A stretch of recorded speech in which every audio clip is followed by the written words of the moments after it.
Praise the Lord. आप सबको जय मसीह की।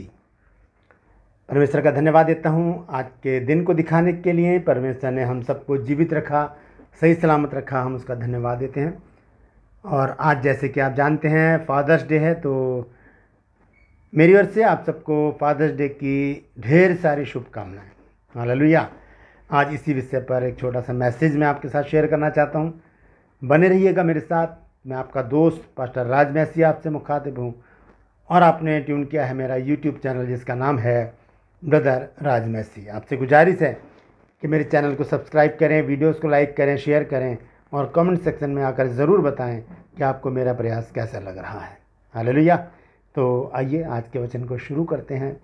और आज जबकि फादर्स डे है, फादर्स मतलब पिता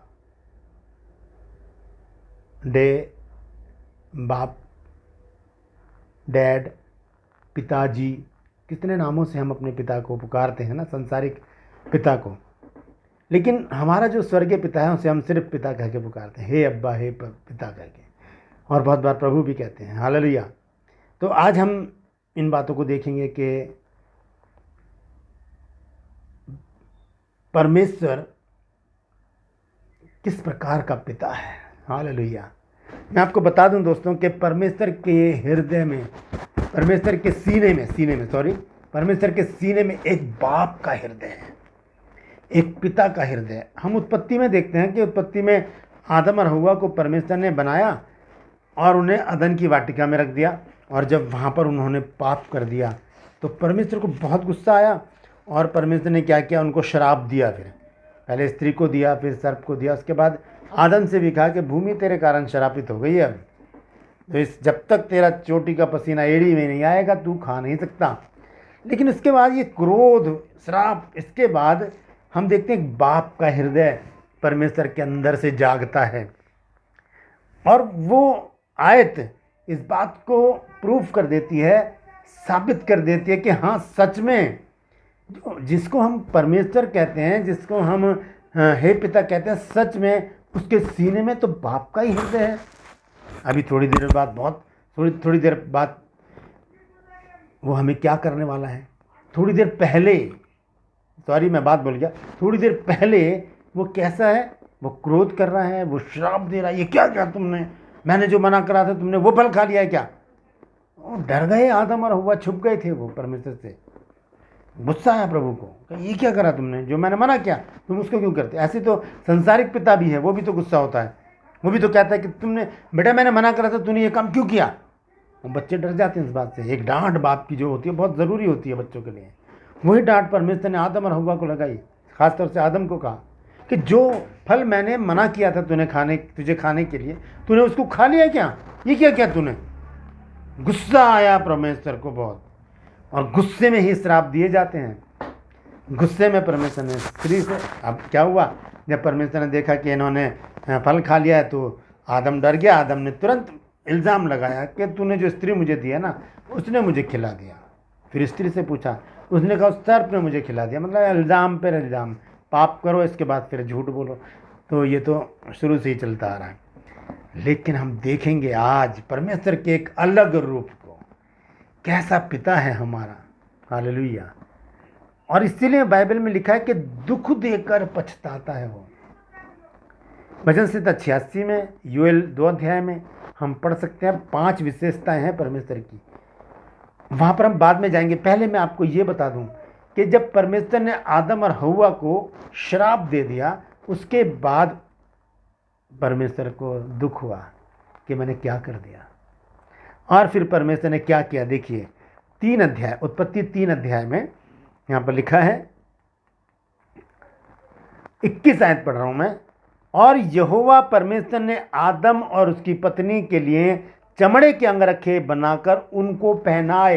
ये नहीं कहा कि ये लो पहनो इनको, नंगे घूम रहे हो, ऐसा नहीं कहा परमेश्वर ने बनाए खुद और उनको पहना दिए, अपने हाथों से पहनाए। इतना प्यार करता प्रभु। ये बाप का प्रेम है, बाप का प्रेम है। जिन बच्चों की माँ नहीं होती ना, उनसे पूछिए बाप किस तरह से उनकी देखभाल करता है, किस तरह से उनके साथ रहता है, एक एक बात पर यहाँ तक कि लड़कियों के जीवन में भी जब माँ नहीं होती तो लड़कियों की ज़रूरतों को एक बाप किस तरह से पूरा करता है, ये वो बाप ही जानता है। ऐसे ही तो हमारा पिता है, ऐसे ही हमारा पिता है जो मेरे और आपके जीवन में बाप बनकर रहता है और हमारी ज़रूरतों को पूरा करता है। इसी तरह से हम 6 अध्याय में जब आते हैं तो परमेश्वर ने देखा कि यार ये लोग तो बहुत पापी हो गए, ये तो पाप पे पाप करे जा रहे हैं। गुस्सा आया परमेश्वर को, अब मैं इनको नष्ट कर दूंगा। इधर आओ, नूह को बुलाया, ऐसा कर बेटा एक जहाज़ बना ले, क्योंकि मेरे अंदर अब एक क्रोध आ गया है कि इनको मैं नष्ट कर दूँ। वहाँ पर पछताया परमेश्वर मनुष्य को बनाकर, क्या कर दिया मैंने।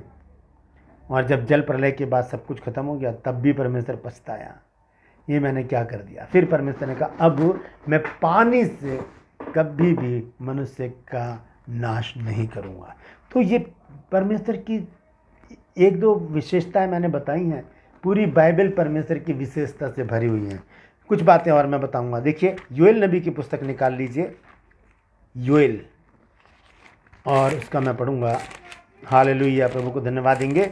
योएल नबी की पुस्तक और उसका 2 अध्याय देखिए वहाँ पर क्या लिखा है। बहुत ही ये परमेश्वर की विशेषताएं लिखी है वहाँ पर 5 प्रकार की। यहाँ लिखा है, मैं पढ़ूंगा 13 आयत को। अपने वस्त्र नहीं अपने मन ही को फाड़कर अपने परमेश्वर यहोवा की ओर फिरो, क्योंकि वह अनुग्रहकारी, दयालु, विलंब से क्रोध करने वाला, करुणा निधान और दुख देकर पछताने वाला परमेश्वर है। देखिए 5 विशेषताएं परमेश्वर की यहाँ पर लिखी हैं। और इसी प्रकार से यही बातें हम एक जगह और पढ़ते हैं भजन संहिता में, जैसे मैंने आपको अभी बताया था। भजन संहिता 86, भजन संहिता 86 अध्याय में अगर हम देखें तो वहाँ पर भी इसी प्रकार से कुछ लिखा हुआ है। यहाँ पर मैं पढ़कर आपको बताता हूँ 15 आयत में। यहाँ लिखा है, परंतु तू दयालु अनुग्रहकारी ईश्वर है, तू विलंब से कोप करने वाला और करुणामय परमेश्वर है। हालेलुया। तो ये विशेषता मेरे बाप में है, आपके बाप में, जिसको हम पिता कह के बुलाते हैं, हम उससे प्रार्थना करते हैं और वो हमारी सारी ज़रूरतों को पूरा करता है।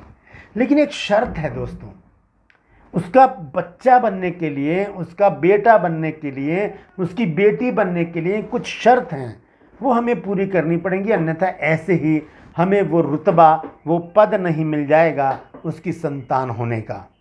आइए वो 2-4 बातें देखते हैं, उसके बाद मैं समाप्त करूंगा। देखेंगे सबसे पहले निकालेंगे यूहन्ना की पत्री 1 अध्याय। यहाँ पर इस प्रकार से लिखा है दोस्तों, ध्यान से सुनिए। यहाँ लिखा है कि जितनों ने उसे ग्रहण किया, जितनों ने उसे यानी कि यीशु मसीह को, जितनों ने उसे ग्रहण किया उसने उन्हें यानी कि यीशु मसीह ने उन्हें, जिन्होंने यीशु मसीह को ग्रहण किया था, परमेश्वर की संतान होने का अधिकार दिया, अर्थात उन्हें जो उसके नाम पर विश्वास करते हैं। हालेलुया, उसके नाम पर विश्वास करते हैं। अब देखिए, हाँ, परमेश्वर के पास एक बेटा था जिसका नाम है यीशु मसीह, और कोई एक चीज़ किसी को कैसे दे सकता है।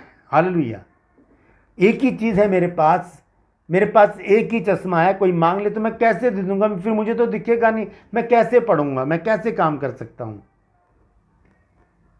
नहीं, एक एग्जाम्पल दे रहा हूं, वैसे मेरे पास 2 हैं, लेकिन एक एग्जाम्पल दे रहा हूं। ये परमेश्वर के पास इकलौता बेटा था, तो उस इकलौते बेटे के लिए क्या कर दिया परमेश्वर ने। आइए देखते हैं 3:16, यूहन्ना 3:16 के जो वचन है वो बहुत ही प्रचलित है, बहुत फेमस है।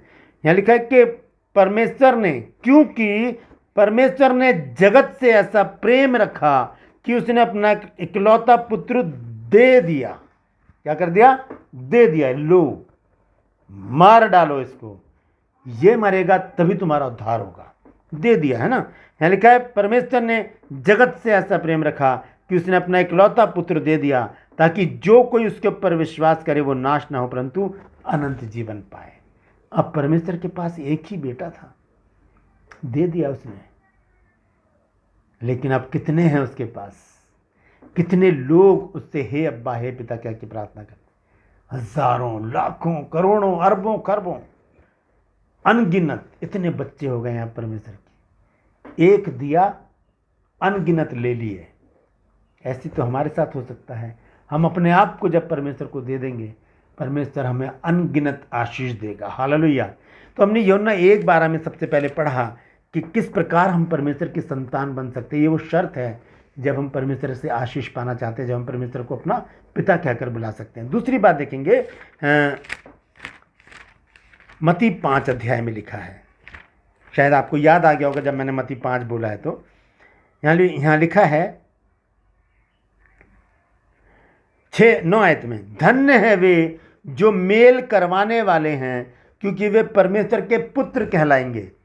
मेल करवाने वाले का मतलब क्या हो गया यहाँ पर, कि परमेश्वर का मनुष्यों से मेल करवाना, मनुष्यों का परमेश्वर से मेल कराना, और मनुष्यों का मनुष्यों से मेल करवाना। जहाँ लड़ाई झगड़े हैं, तफरके हैं, मन मुटाव है, उनको मिला दो, क्योंकि झगड़ों में शैतान काम कर जाता है। हालेलुया। वचन में लिखा है, नीति वचन में, कि झगड़े का आरंभ बांध के छेद के समान है।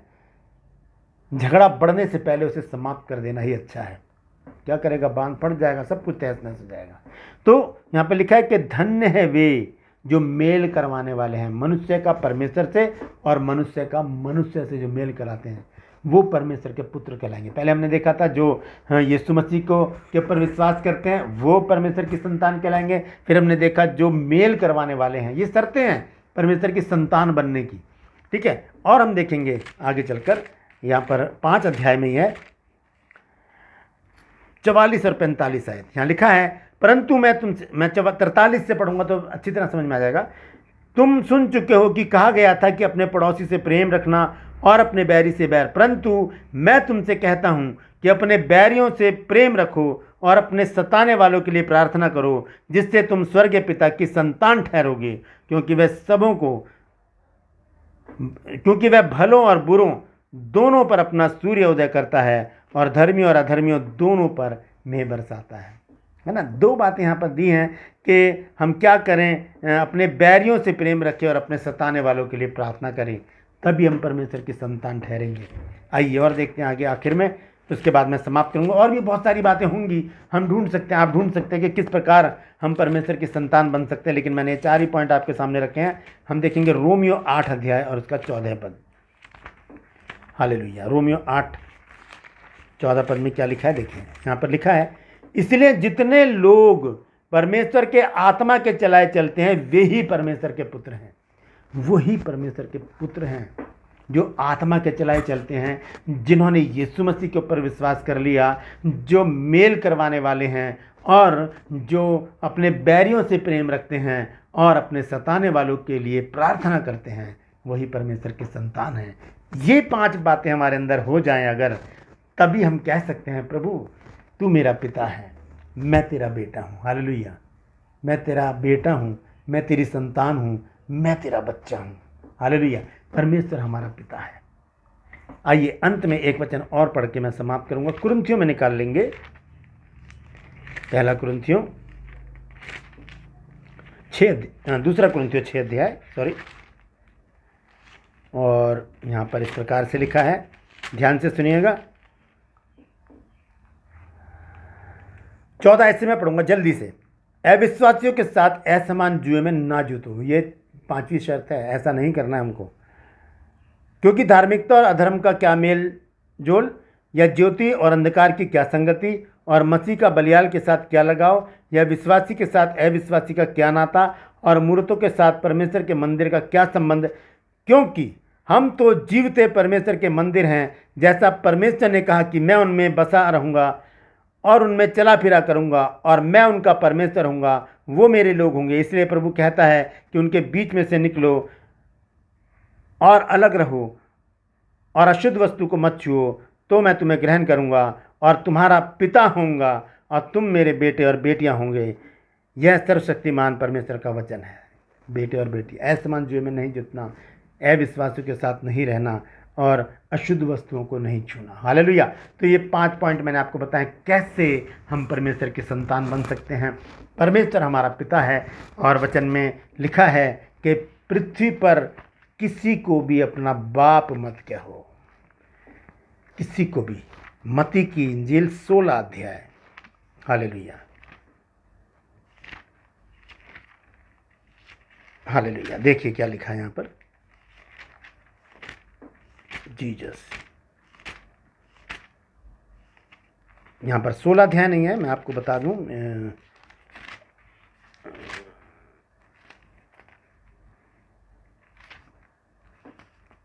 23 अध्याय, मत्ती 23 अध्याय और उसका 7 पद पढ़ रहा हूं मैं, 8 पद। परंतु तुम रब्बी ना कहलाना, क्योंकि तुम्हारा एक ही गुरु है और तुम सब भाई हो। और पृथ्वी पर किसी को अपना पिता ना कहना, क्योंकि तुम्हारा एक ही पिता है जो स्वर्ग में है। किसी को भी, हम कहते हैं ना, बहुत सारे पास्टर को अपना आत्मिक पिता बोल देते हैं कि मेरे आत्मिक पिता हैं। तो यहाँ पर मना लिखा है और स्वामी भी ना कहलाना, क्योंकि एक ही स्वामी है अर्थात मसीह। एक ही पिता है हमारा, एक ही पिता है, हम उसी को अपना पिता माने। सारी बातें उसके सामने खोल कर कह दें, वो सब कुछ सही कर देगा, सही समय पर हमें नया बना देगा, हमें ज्यों का त्यों कर देगा, हमें अपरंपार आशीष देगा, हमें दुगना सुख देगा और हमें अपनी आँख की पुतली की तरह रखेगा ताकि कोई हमें छूने ना पाए। हालेलुया। उस पिता का धन्यवाद कि उसने हमें अपनी संतान बना लिया। और आज के इस मुबारक मौके पर, जबकि आज फादर्स डे है, हम परमेश्वर को धन्यवाद देते हैं इस बात के लिए कि उसने हमें अपनी संतान बना लिया। हमने नहीं बनाया उसको अपना पिता, उसने हमें अपनी संतान बना लिया और आज हम असंख्य लोग उसकी संतान हैं। परमेश्वर इन वचनों के द्वारा हम सबको आशीष दे। परमेश्वर आप सबको आशीष दे, अपनी महिमा के लिए, अपने नाम के लिए आप सबको इस्तेमाल करें। हालेलुया।